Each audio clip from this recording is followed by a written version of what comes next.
میرے نبی پاک علیہ السلام نے فرمایا ایک بندہ گنجا تھا، کوئی شے نہیں تھی، سر پہ بال بھی نہیں تھے، رویا کرتا۔ اللہ تعالیٰ نے فرشتے کو بھیجا، تجھے کیا چاہیے؟ تو کہنے لگا بال آ جائیں اور تھوڑا مال آ جائے۔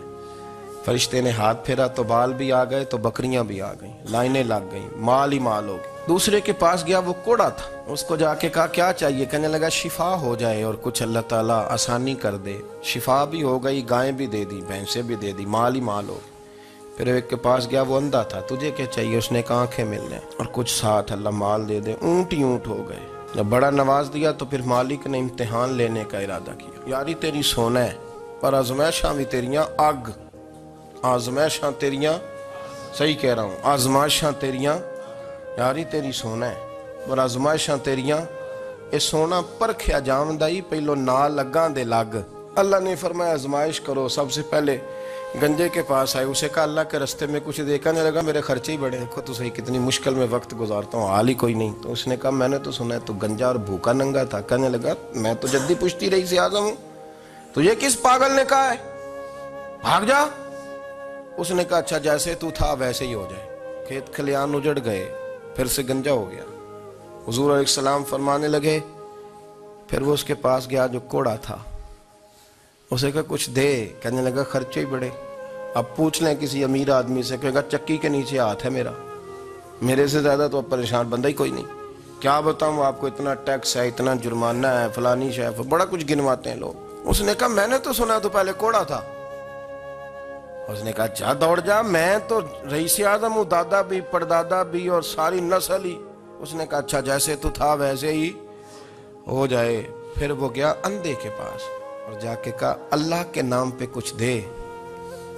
تو کہنے لگا رب کے نام پہ؟ یہ کھڑے ہیں اونٹ، جتنے تیرے دل کرے لے جا۔ اس نے کہا کیا معنی اس بات کا؟ کہنے لگا یار تجھے کیا بتاؤں، میں تو اندھا تھا، میں نے تو کبھی دنیا دیکھی نہیں تھی، پھر اس کریم نے فضل کیا تو مجھے بڑا کچھ دکھایا، میں کیا بتاؤں، میرا دل کر رہا ہے کہہ دوں کہ پھر اس نے کعبہ دکھایا، پھر اس نے روضہ رسول دکھایا، پھر اس نے ریاض الجنہ کے سجدے دکھائے، پھر اس نے اپنے محبوب کے دروازے کی رونقیں دکھائیں۔ اس نے بڑا کچھ دیا، اس نے بڑا نوازا۔ میرے پاس تو شاید میں بدکار پرانا خادم، کسے در ملی نہ ٹوئی، ایتے واصف یار نے نظر جو کی تھی پھر واصف ہی ہوئی۔ یہ تو اس کا کرم ہوا۔ تو یہ وہ کہنے لگا تو اللہ کے نام پہ جان مانگ، میں وہ بھی دینے کو تیار، میرے پاس تو شے ہی کوئی نہیں تھی، مجھے تو اپنا پتہ ہے، میں تو کوئی شے نہیں تھا، کچھ نہیں تھا میرے پاس، یہ تو ان کا کرم ہے کہ رخ ان کا ادھر ہے، اور مختصر سی میری کہانی ہے، یہ جو بھی ہے ان کی مہربانی ہے۔ تو وہ کہنے لگا میں بھی کچھ لینے نہیں آیا تھا، تیری آزمائش ہی کرنے آیا تھا، تیری عزتیں بھی سلامت رہیں گی، تیرا مال بھی سلامت رہے گا، تیری شفا بھی۔ اپنی زندگی میں کبھی بھی اللہ کی بارگاہ سے توجہ ادھر ادھر نہ کریں، چھوڑیں لوگ کیا کر رہے ہیں، دنیا کیا کہہ رہی، کبھی بھی اپنی توجہ دائیں۔ ہمارا یہ مسئلہ بن گیا کہ ہماری سیاست ہے، ہماری دنیا داری ہے، ہم بندوں کو راضی کرنا چاہتے ہیں، ہم دیکھتے ہیں کون کس طرح، اور آپ یقین کریں آپ تھک جائیں گے، بندے راضی نہیں ہوں گے، وہ نہیں راضی ہوتے، آپ ان کو منا کے لائیں گے تو ادھر والے نکل جائیں گے، ادھر کو منائیں گے تو ادھر والے نکل جائیں گے۔ اس چکر سے باہر آئیں، اس رب کو راضی کریں جو فرماتا ہے ان الذین آمنوا وعملوا الصالحات سیجعل لهم الرحمن ودا۔ فرمایا تو ایمان لانے کے بعد نیک عمل کر، میں لوگوں کے دلوں میں تیری محبت پیدا کر دوں۔ رحمان لوگوں کے دلوں میں محبت ڈال دے گا، اللہ لوگوں کے دلوں میں۔ اپنی نظر ہمیشہ اپنے رب پہ رکھیں، اتنی لمبی چوڑی دنیا داروں سے امیدیں نہ وابستہ کریں۔ میں نے دیکھا ہے لوگ کاسا لیسی کرتے ہیں، کبھی اس کے دروازے پہ کبھی اس کے دروازے پہ، ان چکروں سے باہر آئیں اور اپنے رب کی بارگاہ کی طرف توجہ کریں، استغفار شوق سے پڑھا کریں۔ اور اکیلے میں نا، اکیلے میں رئیس المتکلمین مولانا نقی علی خان صاحب رحمۃ اللہ نے لکھا ہے کہ فرعون 500 سال حکومت کر گیا، فرماتے اصل وجہ یہ تھی کہ دنیا جب سو جاتی تھی نا تو اوپر چادر لے کے تو مسلح پہ بیٹھ جاتا تھا اور ہاتھ باندھ کے کہتا تھا رب تو ہی ہے، میرا پردہ نہ کھولنا، مالک تو ہی ہے، کرم نوازی کرنا، میری پکڑ نہ کرنا۔ وہ بے ایمان ہو کے اگر 500 سال ہاتھ باندھے تو گزارا کر لیتا ہے، تو ایماندار ہے، پر مسئلہ یہ ہے کہ تو رات کو بکل مار کے ہاتھ نہیں نہ باندھتا، تو منت نہیں کرتا، تو استغفار نہیں کرتا۔ توبہ کریں تو بچے رہیں، وہ اتنی لمبی حکومت کر گیا چونکہ رات کو کہتا تھا مالک رب تو ہی ہے، لیکن مہربانی فرما میری پکڑ نہ فرما، تو اللہ نے تو اس کو مہلت دے دی۔ کافروں کو آج بھی مہلت دی ہوئی نہیں رب نے۔ بڑے بڑے فقیروں کو مالدار ہوتے دیکھا، بڑے بڑے مالداروں کو فقیر ہوتے دیکھا۔ ام ربیعہ کہا کرتی تھی، بڑی نیک عورت تھی، وہ کہتی ہیں میں بڑے امیر آدمی کی بیوی تھی، اپنے شوہر کے ساتھ چھت پہ بیٹھی تھی تو نیچے فقیر مانگنے والا آیا، اس نے بڑے درد سے صدا کی تو میں نے اپنے شوہر سے کہا کچھ دے دیں، کہا دفع کر، ان لوگوں نے دھندا بنایا ہوا ہے۔ کہتی میں میکے سے بھی بڑا مال لے کے آئی تھی، میرے ماں باپ بڑے امیر تھے، تو میں نے چوری اپنے خامہ سے نظر بچا کے باتھ روم جانے کے بہانے گئی اور نیچے جا کے 5 دینار میں نے اس فقیر کی ہتھیلی پہ رکھے۔ کہتے اس نے 5 دینار دیکھے، پھر میری طرف دیکھا تو میں نے اس کی آنکھوں میں آنسو چمکتے دیکھے۔ کہنے لگے بی بی رب تیرا بھلا کرے، میں 3 دنوں کا بھوکا ہوں۔ کہ وہ چلا گیا، میں گھر آ گئی، باہر آئی تو میرا شوہر کہنے لگا اب اتنی تو تیز ہو گئی ہے اور تو اتنی خود مختار ہو گئی ہے، میرے بغیر پوچھے مال خرچ کرے گی، جا تجھے 3 طلاقیں۔ کہتی میں وفادار باپ کی بیٹی تھی، طلاق لے کے گھر آئی تو میرا باپ ٹوٹ گیا، چارپائی پہ چلا گیا، اوہو یہ کیا بن گیا۔ کہتی بڑی تکلیف رہی، 1-2 سال کے بعد میرے ابا نے میری شادی کر دی۔ اب جس شوہر کے پاس گئی وہ بڑا نیک تھا، پرہیزگار تھا، اللہ نے بہترین صلہ دیا۔ کہتی ہیں چھت پہ بیٹھی تھی، دروازے پہ فقیر آیا تو میں نے شوہر سے کہا کچھ دے دوں، کہنے لگا 5 نہ دینا، 15 دینا، 20 دینا، میں فقیر ہوں، میں نے فقر سے دولت دیکھی ہے، اسے خالی نہ لوٹانا۔ کہتی ہے کہ میں نیچے گئی اور جب میں نے اس کی طرف دینار بڑھائے تو میری چیخ نکلی، پیسے پھینک کے میں بے ہوش ہو کے گری، میرا شوہر نے آ کے اٹھایا، اندر لے گیا، پانی منہ پہ چھڑکا، کہنے لگا تجھے کیا ہوا؟ کہنے لگی یہ جو مانگنے آیا یہ میرا پہلا شوہر تھا، وہی تھا جو کہتا تھا کہ تو 5 دینار دے آئیے جا، تجھے 3 طلاق۔ معین الملت والدین، عطائے رسول، ہند الولی، غریب نواز، خواجہ معین الدین چشتی، حضرت خواجہ اجمیر، شاہ اجمیر، شاہ اجمیر، والی ہندوستان۔ آخری عمر میں سارا دن روتے گزر جاتا، ساری رات روتے گزر جاتی، ذرا سی کوئی بات کرتا تو رو پڑتے، آنکھیں آنسوں سے بھری رہتی۔ کئی دفعہ اپنے بھی پریشان ہو جاتے ہیں نا کہ یار تو ایک بات کی جان ہی نہیں چھوڑ رہا۔ تو خواجہ قطب الدین صاحب بختیار کاکی سے لوگوں نے شد سے بات کریں، اتنا بھی تو نہیں نہ رونا چاہیے، ہر وقت اس کے آنسو کی کریے، عاشق دا کام ہی رونا تونا، تبھی نہ روئے نہیں منظوری۔ ہر وقت رونے کا کیا مطلب ہے؟ تو خواجہ قطب صاحب کہتے ہیں میں قریب گیا تو میں نے پیر دبائے، میں نے کہا سونیا لوگ تو کچھ بھی نہیں کرتے، تو نے تو کمال کر دیا، 90 لاکھ آدمی مسلمان کر دیا، دنیا کچھ نہیں کرتی، تو نے 50 سال ساری رات مسلح پہ بیٹھ کے رب راضی کیا، تو شہزادہ تھا، حضور کی اولاد تھا، لیکن معین الدین تیرا ایک پلاٹ بھی نہیں، تو نے طالب علم پالے، انہیں غریبوں کو دیا، انہیں نوازا، کوئی شے نہیں تیرے پاس، ہر چیز تو نے، ساری رات روتے ہو، سارا دن روتے ہو۔ خواجہ قطب الدین صاحب کہتے ہیں میں نے جب عرض کیا تو خواجہ صاحب مجھے گلے لگا لی، چیخ مار کے روئے، کہنے لگے قطب الدین پتر داڑھی سفید ہو گئی، جانے کا وقت آ گیا، جو تو نے نیکیاں گنوائی ہیں وہ ہیں صحیح میرے پاس، پر یار کی بارگاہ میں پیش کرنے کے قابل ایک بھی نہیں، ایک بھی نہیں، تو بارگاہ تو دیکھ کتنی بڑی ہے، رسول کریم کی بارگاہ میں پیش کرنے کے قابل ان میں سے ایک بھی نہیں، تو آستانہ دیکھ کتنا بڑا ہے، کیا پیش کروں گا، کیا عرض کروں گا حضور کی بارگاہ میں، کس طرح۔ وہ یار جو بڑے تھے وہ تو ڈرے ہوئے تھے، سہمے ہوئے تھے، وہ تو بڑی بڑی آزمائش میں تھے، لیکن میرا اور آپ کا رٹا 2 نمازیں پڑھ کے 6 نمازوں کا دعویٰ کرنا اور لمبی چوڑی کہانیاں بنانا اور اپنے منہ سے اپنی تعریفیں کرنا، اس سے تھوڑا باہر آئیں۔ رزق بھی میرا اللہ ہی دیتا ہے، علم بھی اللہ دیتا ہے، رزق بھی۔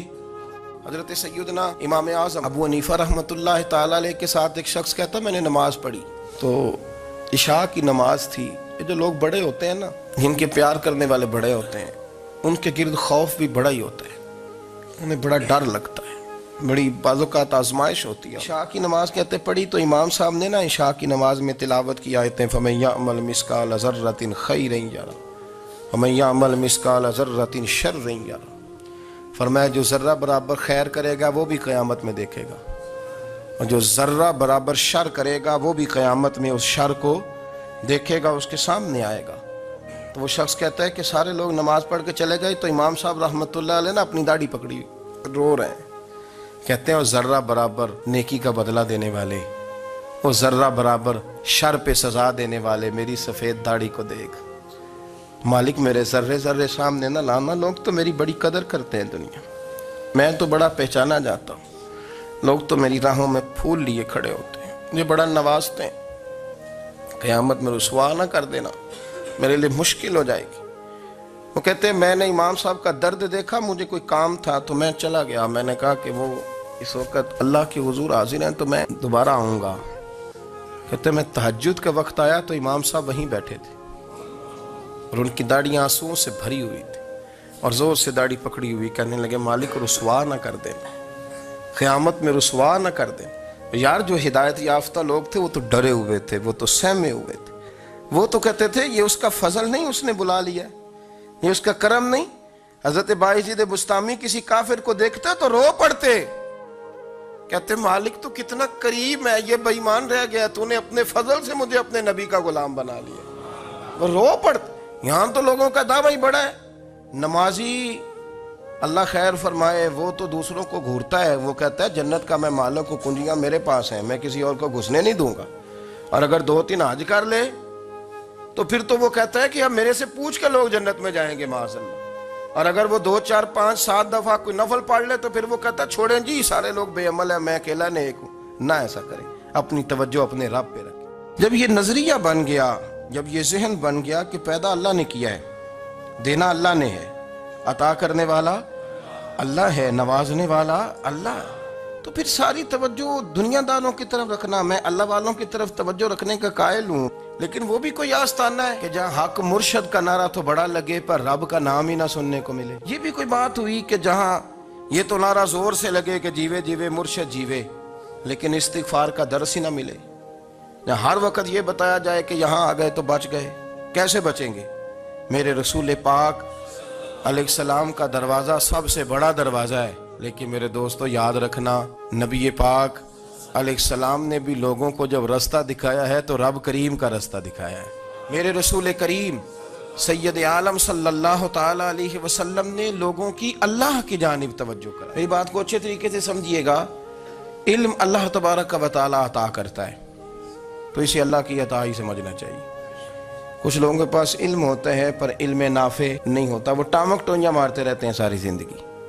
علم کو اللہ کی عطا سمجھیں، اپنی عقل پر اپنے شعور پر زیادہ بھروسہ نہ سمجھیں، نظر اللہ پہ رکھیں. حضرت مولا علی شیر خدا کرم اللہ تعالی وجہہ الکریم سے کسی نے پوچھا تھا بڑا عالم کون ہوتا ہے؟ ہمارے ہاں تو اب وہ والے عالم پائے جاتے ہیں نا اللہ ماشاءاللہ، جو ممبر پہ بیٹھتے ہیں تو دعوے ہی دعوے، اس طرح کے عالم ہمارے ہاں پائے جاتے ہیں، وہ ہر بات میں دعویٰ کرتے ہیں. یہ مزاج علماء کا نہیں. حضرت علی المرتضیٰ سے کسی نے پوچھا بڑا عالم کون ہوتا ہے؟ فرمایا بڑا عالم وہ ہوتا ہے کہ جسے مسئلے کا پتہ نہ ہو تو وہ کہہ دے مجھے نہیں پتا، میں پتہ کر کے بتاؤں گا، غلط بات بیان نہ کرے. امام مالک سے کسی نے کوئی مسئلہ پوچھا تو آپ فرمانے لگے مجھے اس سوال کا جواب نہیں آتا. وہ کہنے لگا آپ اتنے بڑے امام ہیں تو اس سوال کا جواب نہیں آتا. آپ فرمانے لگے اگر مجھے ہر سوال کا جواب آتا پھر تو میں خدا ہوتا. مجھے تو اتنا آتا ہے جتنا میرے رب نے مجھے عطا کر دیا ہے. اپنی نظر اللہ پہ رکھیں. نکل آئیں اس معمے سے باہر کہ میں کوئی بلا ہوں، مجھے بڑا پتہ ہے، میرے پاس 6 ڈگریاں ہیں، مجھے 10 جگہ پہ تدریس کا شغف حاصل ہے. اس سے نکلیں باہر. قرآن مجید دیکھیے گا اللہ تعالیٰ نے ارادہ قدرت فرمایا کہ میں حضرت آدم کو بناؤں گا. پھر بنانے کے بعد فرمایا فرشتوں سجدہ کرو آدم کو. سب نے سجدہ کیا الا ابلیس ابا واستکبر وکان من الکافرین، سوائے ابلیس کے، اس نے انکار بھی کیا، تکبر بھی کیا اور کافروں میں سے ہو گیا. تو یہ جب اللہ تعالیٰ نے سجدہ کرایا تو کیسے کرایا؟ اللہ تبارک و تعالیٰ نے نا حضرت آدم کو علم سکھایا خود. وعلم آدم الاسماء کلہا. خود اللہ فرماتا کہ میں نے جناب آدم علیہ السلام کو تمام اشیاء کے نام سکھائے. تو وہ چیزیں پھر میں نے نا اللہ فرماتے میں نے فرشتوں پہ پیش کی. میں نے کہا کہ بتاؤ ان کے نام کیا ہے. تو فرشتوں نے جو جواب دیا وہ سمجھنے والا ہے. اللہ نے چونکہ خود علم سکھایا تھا حضرت آدم کو لیکن فرشتوں کو نہیں سکھایا تھا. تو اللہ کریم نے فرمایا فرشتوں یہ بتاؤ ان چیزوں کے نام کیا ہیں. تو فرشتے کیا کہتے ہیں؟ فرشتے عرض کرتے ہیں قالوا سبحانک لا علم لنا. آپ کبھی یقین کریں اس چیز کی لذت لیں تو مزہ آ جائے.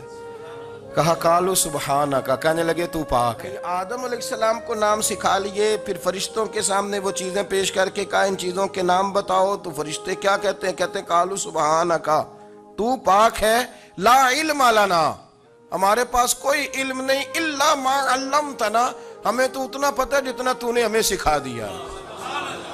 اور یہ کیوں تو نے ہمیں جتنا سکھایا اتنا پتہ ہے؟